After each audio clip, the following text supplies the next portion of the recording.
Hello, Americans for Safe Access.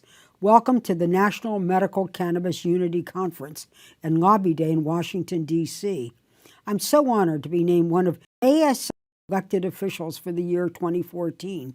It's wonderful that you care enough about this issue to travel across the country to learn more about the science of this medicine and advocate for it with elected officials. Today, 23 states and the District of Columbia have comprehensive medical cannabis programs.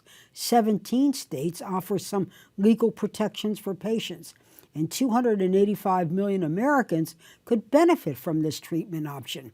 With so many Americans affected, this is an issue that Congress can no longer ignore. This is the fourth year medical cannabis patient advocates have traveled to urge their representatives and senators to support safe and legal access to this very, very important medical therapy. And you know what? We're beginning to see that effort pay off.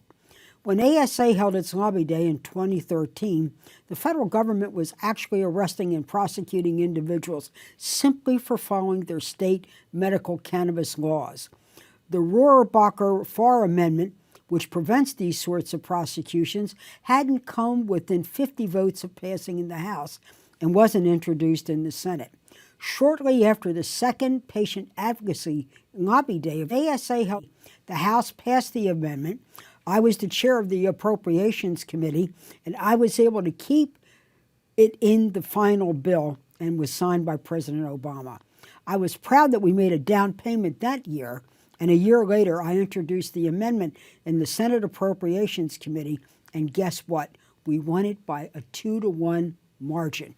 You know why? Your advocacy made it happen. Now we have the CARES Act, the most comprehensive medical cannabis bill to be introduced in the Senate. I signed on to it because it lifts the barriers to research and prosecution of those abiding by their state medical cannabis laws.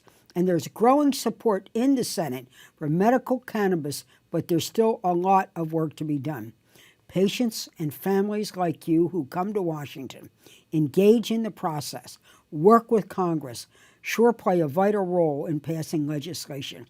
We're closer now than ever to passing comprehensive medical cannabis reform. Let's just do it.